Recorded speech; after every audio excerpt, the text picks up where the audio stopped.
আমি প্রায় কথা বলি, দুনিয়া বুঝাবার লোকের অভাব নাই, আখেরাত বুঝাবের লোক বড় অভাব। বড় অভাব কিনা বলেন না? এখানে যে শিল্পপতিরা, মোশাররফ ভাই পুরা নরসিংদী বুঝাই দিতে পারবো, ঠিক কিনা বলেন না কেন?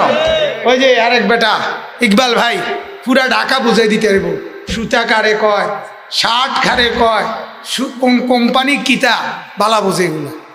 দুনিয়া বুঝাবার লোকের অভাব নাই, কিন্তু আখেরাত বুঝাবার লোকের বড় অভাব।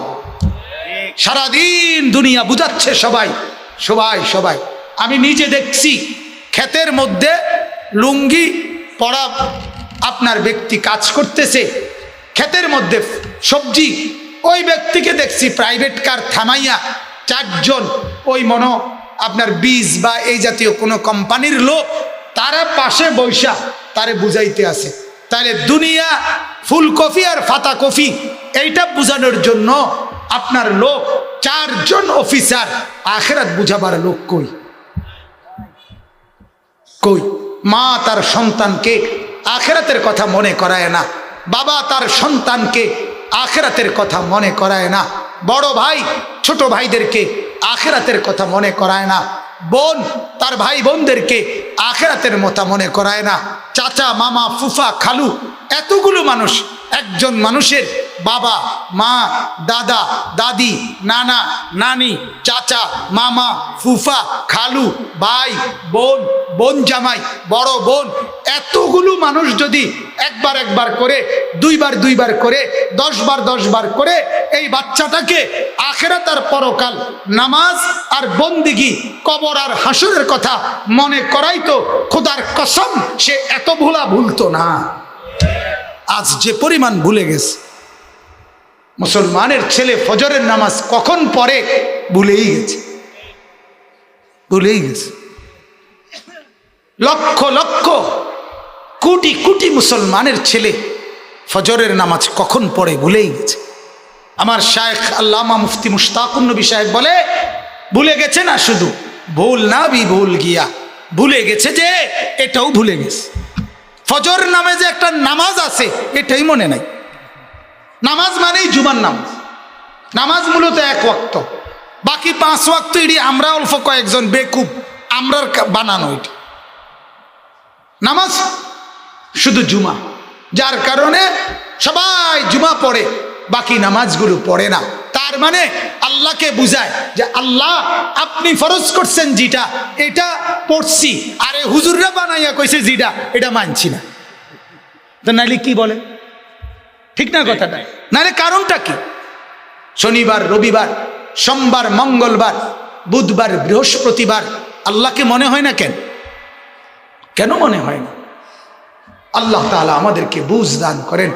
মেরে মোহতারাম, আমার বাবা, আমার ভাই, আমার বন্ধু, জওয়ান ছেলেরা, আমি এতক্ষণ পর্যন্ত কথা লম্বা হয়েছে যে কথাটা বুঝাবার জন্য যে অল্প কথায় কি হইতে পারে, মনে আছে কিনা?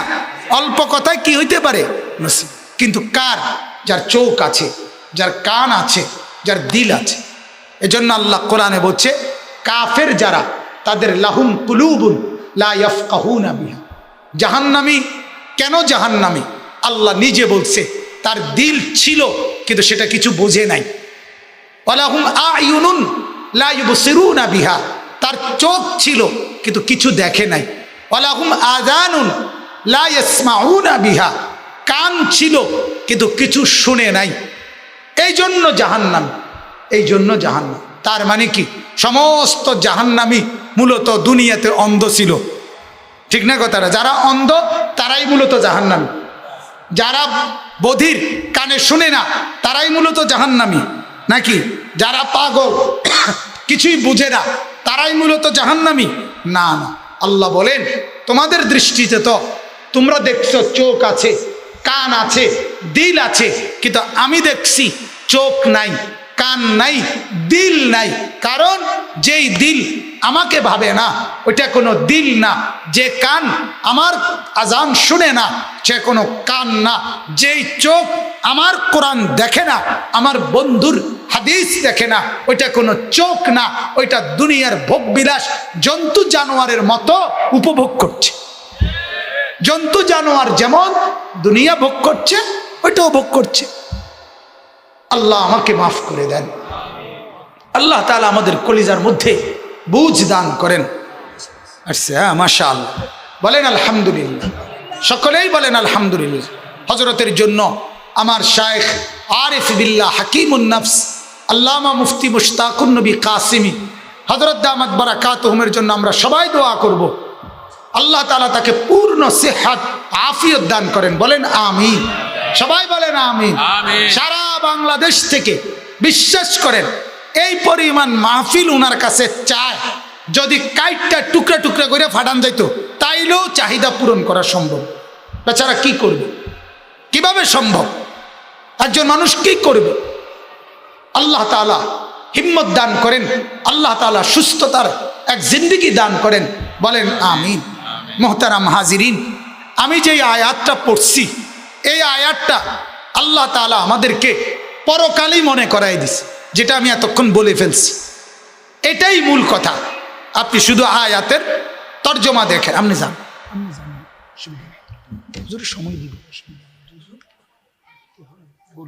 সুবিধা আগে দেখা করে আইয়ে বসাইয়া আসে। ভাই মেহরবানি করে সবাই উঠাউঠি করেন না, আল্লাহর ওয়াস্তে। হুজুর আমি বললাম হুজুর অসুস্থ, দয়া করে কেউ হুজুরের সাথে দোতলায় উঠবেন না, একদম অনুরোধ করলাম। একজন লোকও যাবেন না ওইদিকে, কেউ বিরক্ত করবেন না মেহরবানি করে,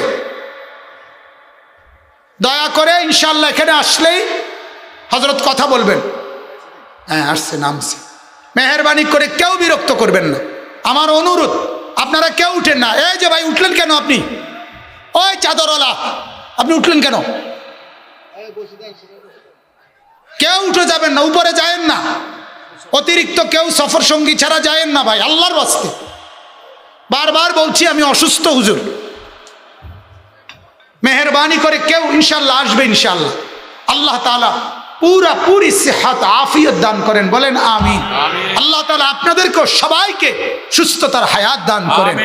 আমার বাপ, সুস্থতা অনেক বড় নিয়ামত, এজন্য আল্লাহ তাআলার কাছে সুস্থতা কামনা করা সবসময় আল্লাহর কাছে চাওয়া উচিত।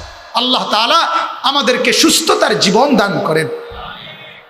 চলেন তো আমি আয়াতের তরজমাটা শুনাই। আল্লাহ তাআলা বলেন, শুনতেছেন আপনারা নাকি একটু ওইদিকে ফিরে বসবেন? না, অনেকক্ষণ তো এদিকে ফিরছেন, ক্লান্তি লাগতে পারে, যেন এদিকে ঘুরে বইবেন নি কোনো, তো তেমন বেহা হইয়া গেলেন কান। আচ্ছা, আসবে ইনশাআল্লাহ, বললাম তো। আল্লাহ তাআলা বলেন সূরা বাকারার 254 নম্বর আয়াত, আল্লাহ তাআলা ইরশাদ করছেন, ইয়া আইয়ুহাল্লাযীনা আমানু। শুনতেছেন সবাই? হে ইমানদারগণ, হে মুমিনগণ। কোরআনুল কারীমে মোট 89 বার, 8, 9, 89 বার আল্লাহ তাআলা আমরা যারা মুমিন ইমানদার আলহামদুলিল্লাহ আল্লাহ তাআলা মহব্বত করে 89 বার এই শব্দটা দিয়ে আমাদেরকে ডাক দিছে, ইয়া আইয়ুহাল্লাযীনা আমানু। হে ইমানদারগণ, হে ইমানদারগণ, তোমরা যারা আমার উপরে ঈমান এনেছো, তোমরা আমার হয়ে গেলে, এবার আমি তোমাদেরকে ডাক দিলাম। এজন্য তাফসীরের মধ্যে লিখছে ইয়া আইয়ুহাল্লাযীনা আমানু, এই শব্দের অর্থ হলো আল্লাহ তাআলা বুঝাইতে চাচ্ছেন তোমরা যারা ইমানদার তোমরা প্রত্যেকেই আমি আল্লাহর বন্ধু। সুবহানাল্লাহ। এজন্য কোরআনে আল্লাহ বলেন আমি আল্লাহর বন্ধু ইমানদার, আর ইমানদারের বন্ধু আল্লাহ। ইমানদারের বন্ধুকে আল্লাহর বন্ধুকে ইমানদার। আল্লাহু ওয়ালিউল্লাযীনা আমানু। আল্লাহ তাআলা বলেন আল্লাহ যিনি বন্ধু কাদের? আল্লাযীনা আমানু, যারা ইমানদার তাদের। সুবহানাল্লাহ। ইমানদারদের বন্ধুকে। এবার আল্লাহ বলেন ইন আউলিয়াউহু ইল্লাল মুত্তাকুন। আল্লাহর বন্ধু কেবল তারাই মুত্তাকি মুমিন যারা তারা সুবহানাল্লাহ। অতএব ইমানদারের বন্ধু আল্লাহ, আল্লাহর বন্ধু ইমানদার সুবহানাল্লাহ। আমাদের প্রিয় নবী সাল্লাল্লাহু আলাইহি ওয়াসাল্লাম তিনি আল্লাহর বন্ধু, সেটা আরো উন্নত অর্থে। কথা বুঝছেন কিনা বলে, তিনি যে আল্লাহর হাবিব সেটা আরো সর্বোচ্চ অর্থে। হযরত ইব্রাহিম আলাইহিস সালাম খলিল, আল্লাহর বন্ধু, সেটাও আরো উন্নত অর্থে। বাকি আমরাও আল্লাহর, ইমানদাররাও আল্লাহর বন্ধু সুবহানাল্লাহ। প্রত্যেকটার স্টেজ হইতে পারে, প্রত্যেকটার স্তর কি হইতে পারে, কিন্তু ইমানদাররাও কার বন্ধু কর না? আল্লাহ।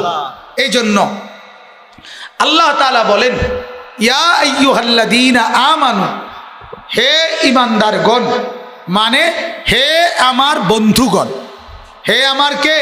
বন্ধুরা, বন্ধুগণ। এবার আল্লাহ বলেন,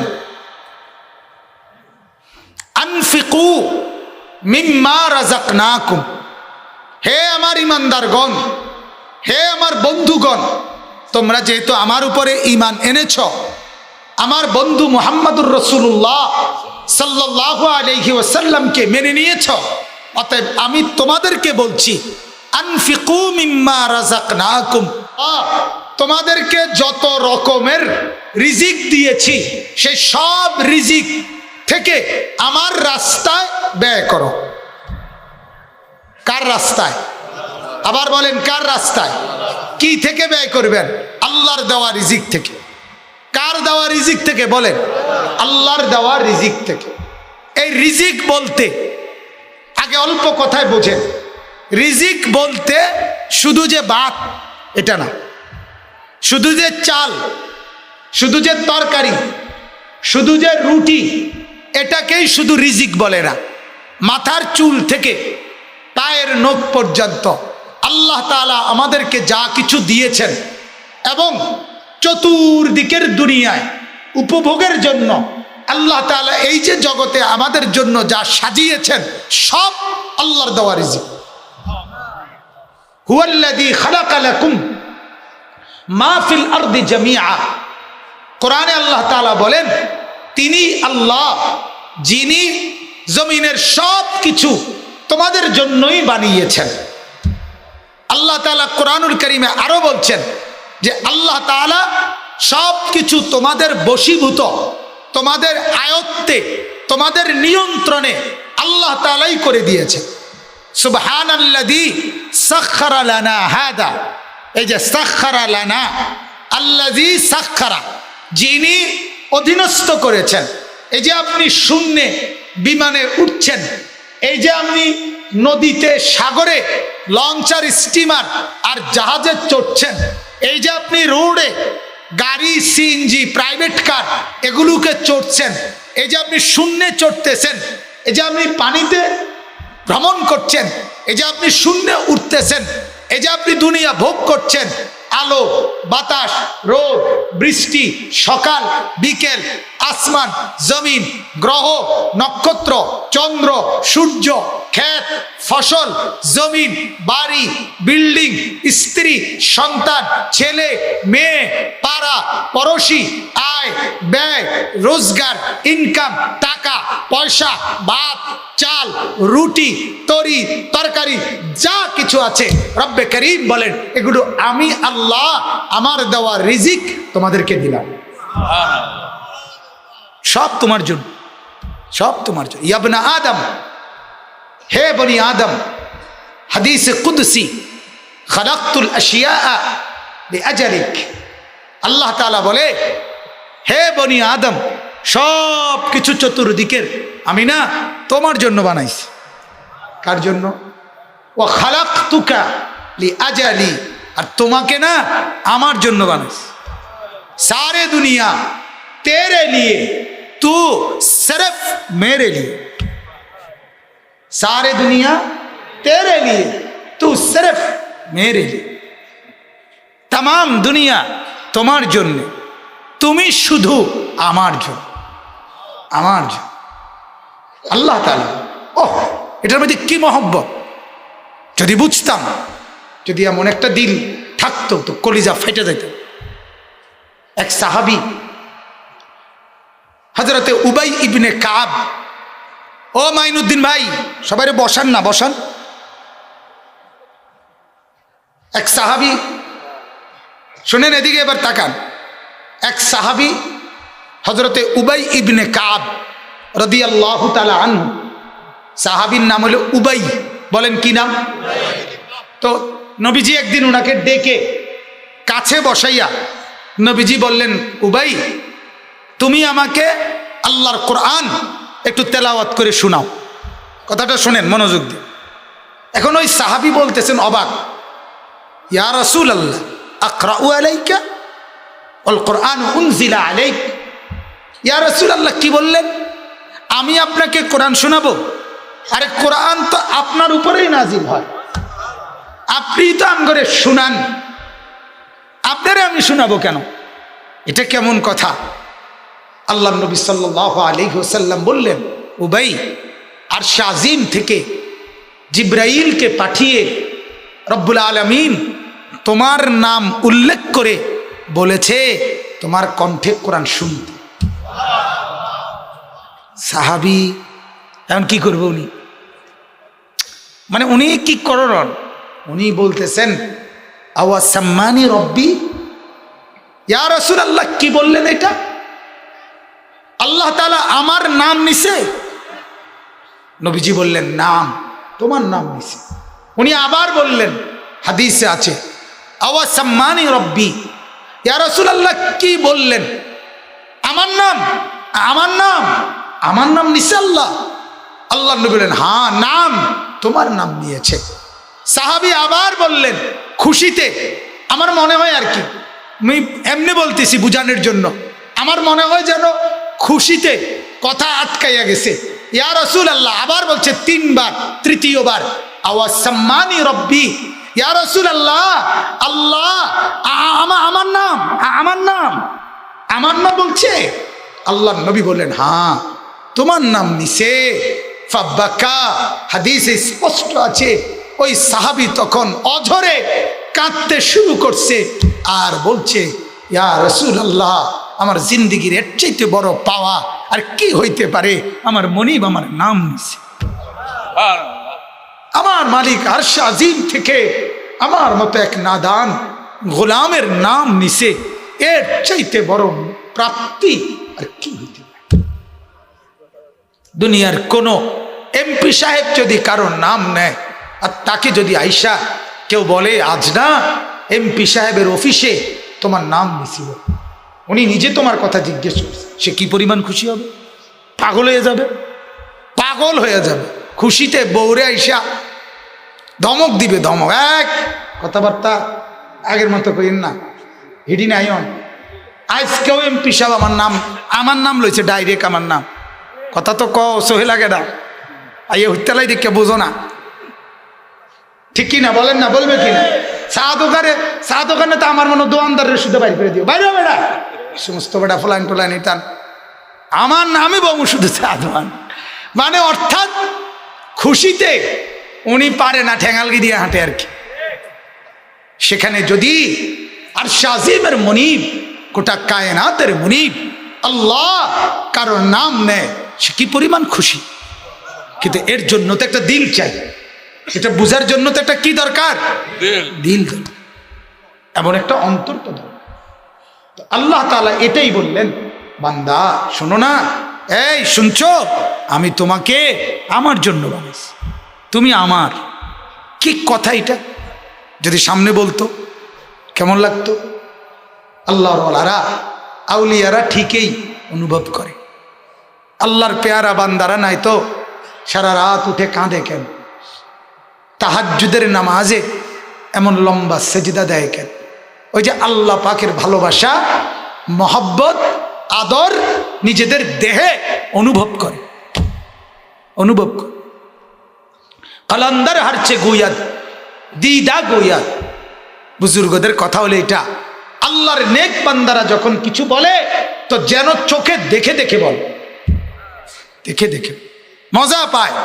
আল্লাহর রসুল হাদিসে আছে, আল্লাহ তাআলা বলছেন হাদিসে কুদসি, শুনতেছেন ছেলেরা, আপনারা শোনেন, যুবকরা, আল্লাহ বলছে যে ব্যক্তি মান তারাকাহা মাখাফাতি, যে ব্যক্তি আমি আল্লাহর ভয়ে কোনো ভিন্ন নারী থেকে চোখ ফিরাইয়া নিল, দেখলো না নারীকে, নারীর ছবি, নারীর নাচ, নারীর গান, নর্তকীর সিনেমা, উলঙ্গ ছবি, রাস্তার ভিন মহিলা, আল্লাহ তাআলা বলে যে ভয় আমার ভয়ে চোখ নামায়া নিল, আল্লাহ তাআলা বলেন আবদালতুহু ঈমানান ইয়াজিদু হালাওয়াতাহু ফি কলবি, আমি আল্লাহ তার অন্তরে এমন ঈমান দিয়ে দেব যেই ঈমানের স্বাদ সে দিলের মধ্যে অনুভব করবে।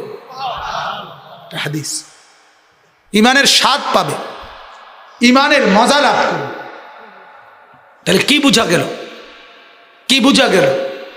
আমার শায়েখ আল্লামা মুফতি মুশতাকুন নবী কাসিমি হযরতকে আমি শুনছি, উনি একবার বলছেন রাস্তায় যখন বের হয় তো বাইর হবার আগে ঘর থেকে আল্লাহর কাছে বলছেন আল্লাহ এখন আমি বের হচ্ছি, আমি এক জায়গায় যাব, তো আল্লাহ রাস্তায় বের হওয়ার পরে আমার এই দুই চোখ যদি রাস্তার বালু আমার চোখে পড়ে তাহলে এটা ক্ষতি কিনা, মুসিবত কিনা? তা হযরত বলেন রাস্তার বালু যদি চোখে পড়ে তাইলে আমার দুনিয়ার ক্ষতি, আর ভিন নারী তার প্রতি যদি আমার নজর পড়ে তাহলে ওইটা আমার আখিরাতের ক্ষতি, ওইটা আমার পরকালের ক্ষতি। অতএব আল্লাহ আপনি আমার চোখকে দুনিয়ার মুসিবত থেকেও বাঁচান, আখিরাতের মুসিবত থেকেও বাঁচান। এ চোখে যেন বালুও না পড়ে, এ চোখে যেন ভিন নারীর প্রতি নজরও যেন না পড়ে। এমনটা হওয়া উচিত, চেষ্টা করা উচিত, চেষ্টা করা উচিত। আল্লাহর ওলিরা, আল্লাহর প্রিয় বান্দারা পারে, আল্লাহ তাআলার মহব্বত অনুভব করে। আমরা কিতাবে পড়ছি এই ভারতীয় উপমহাদেশের সর্বশ্রেষ্ঠ একজন বুজুর্গ ছিলেন সৈয়দুত তাইফা হাজী ইমদাদুল্লাহ মুহাজিরে মক্কি রাহমাতুল্লাহ আলাইহি। তিনি আল্লাহর কাছে দোয়া করতেন, আল্লাহ এই জগতের কত মানুষ হাত তুলে আপনার কাছে কত কিছু চায়, আর আমি ইমদাদুল্লাহ হাত তুলে আপনার কাছে আপনাকেই চাই। कोई तुझसे कुछ और कोई कुछ चाहता है, मैं हो तुझसे या रब तलबगारे तेरा। আল্লাহ কেউ এটা চায় ওটা চায়, কেউ ছেলে চায়, মেয়ে চায়, বাড়ি চায়, গাড়ি চায়, ভিসা চায়, পাসপোর্ট চায়, বিদেশ চায়, বিল্ডিং চায়, কত কিছু। আল্লাহ मैं हो तुझसे या रब तलबगारे तेरा, আমি আপনার কাছে মাওলা আপনাকেই চাই। কাকে চায়? আল্লাহকে চায়। হযরতে হাসান বসরি রাহমাতুল্লাহ আলাইহি বিশ্ববিখ্যাত বুজুর্গ ছিলেন। 120 জনের চাইতে বেশি সাহাবীকে যিনি সশরীরে দেখছেন। হাসান বসরি তাবিঈ, উনি বলতেন আমাকে আল্লাহ তাআলা যদি হাসরের মাঠে বলে হাসান তুমি 2 রাকাত নামাজ পড়ার সুযোগ চাও না জান্নাতে যেতে চাও, কোনটা নিবা বলো? হাসান বসরি বলেন খোদার কসম আমি মাওলাকে বলবো মাওলা আমি 2 রাকাত নামাজ পড়ার জায়গা চাই, জান্নাত না। কেন? জান্নাত তো আমার জন্য, 2 রাকাত নামাজ তো আমার মাওলার জন্য। কি কথা আর কি বুঝ না। আমরা ওনাদের মতো হইতে পারবো না, এই জন্য আমরা কিছুই করব না, এটাই উচিত, ঠিক কিনা? যখন আমি কিছুই করতাম না কাজে উঠতে লাই, এটাই বালা, এটাই নিরাপদ। শুয়ে লাইলাম, ঘুমাইয়া লাইল। আমাকে বুঝ কিন্তু অনেকটা এরকম, এটি কইয়া লাভ আসেনি।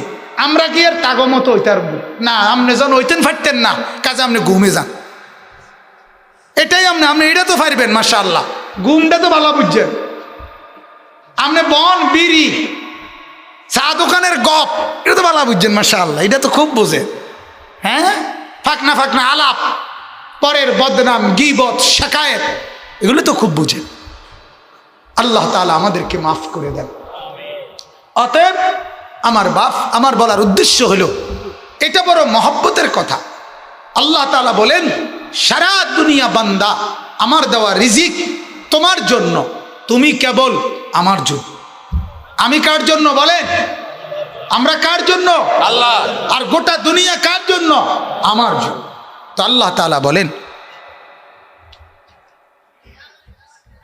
আচ্ছা, তো আল্লাহ তাআলা বলেন আনফিকু মিম্মা রাযাকনাকুম, আমি তোমাদেরকে যা দিয়েছি রিজিক তার থেকে আমার রাস্তায় ব্যয় করো।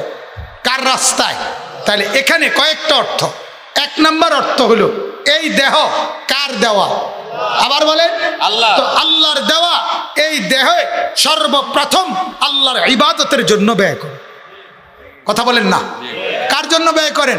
অতএব আপনার ব্যবসা, আপনার চাকরি, আপনার ক্ষেত, আপনার কৃষি, আপনার অটো, আপনার সিএনজি, আপনার গাড়ি, আপনার গার্মেন্টস, আপনার মেল, আপনার ফ্যাক্টরি, আপনার সুতার মেল, আপনার কিতা জানি ওই যে ধরো ওইটির নাম কিতা বেকু, এটা বাদ দেন কা তে বেকু যা আছে এর সব কিছুর আগে আল্লাহ তাআলার বন্দেগী নামাজ। ঠিক কিনা বলেন না? নামাজের ওয়াক্ত হইছে, গোটা দুনিয়া ফেলে দাও, রব্বে করিমকে সেজদা দিয়ে জানিয়ে দাও, মাওলা তুমি বলেছো আমি নাকি তোমার, তো আমিও তোমার। আল্লাহ আপনিও আমার, আমিও আপনার। আল্লাহ আমাকে গ্রহণ করে নেন, সব ছেড়ে দিলাম মাওলা, গোটা দুনিয়া হটাও, আল্লাহ তাআলার কদমে সেজদা দিয়ে আল্লাহ তাআলার মহব্বতের আদর নিয়ে নাও। এটাই তো উচিত, উচিত কিনা বলেন না?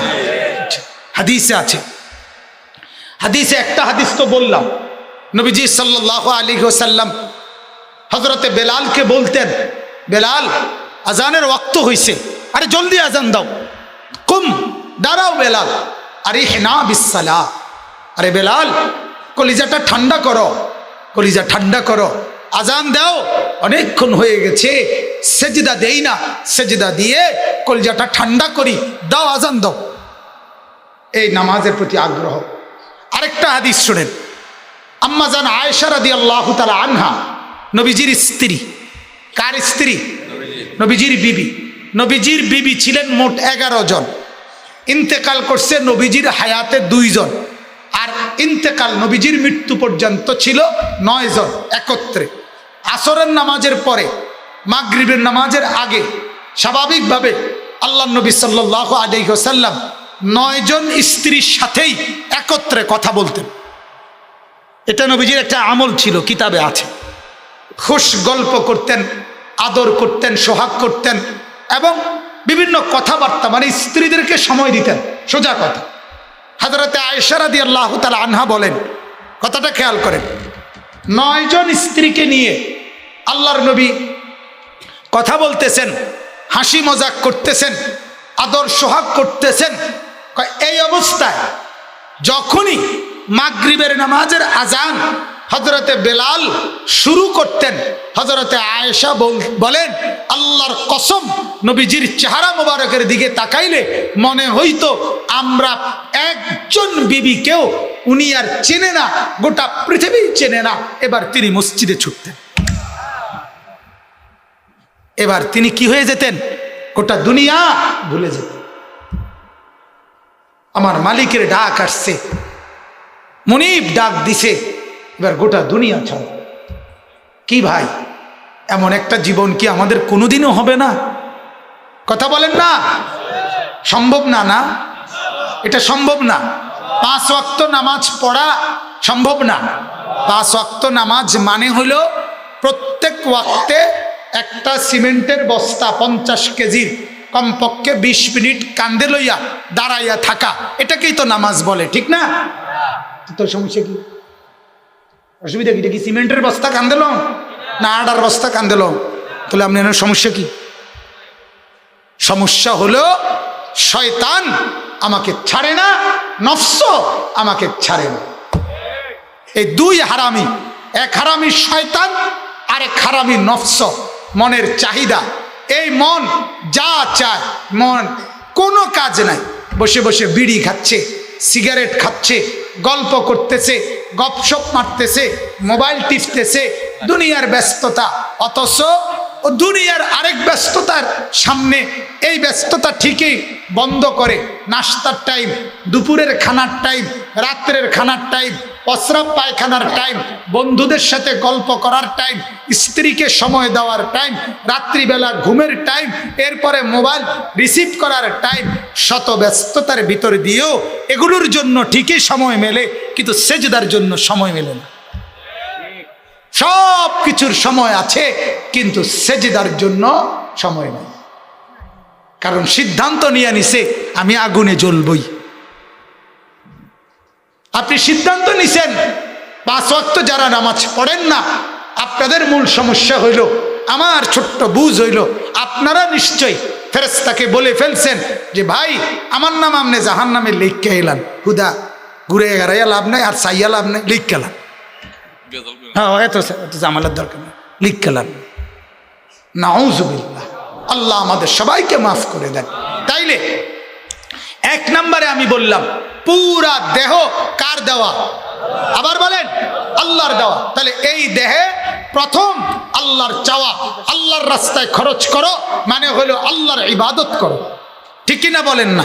2 নম্বর আরেকটা বলি, আল্লাহ তাআলা আমাদেরকে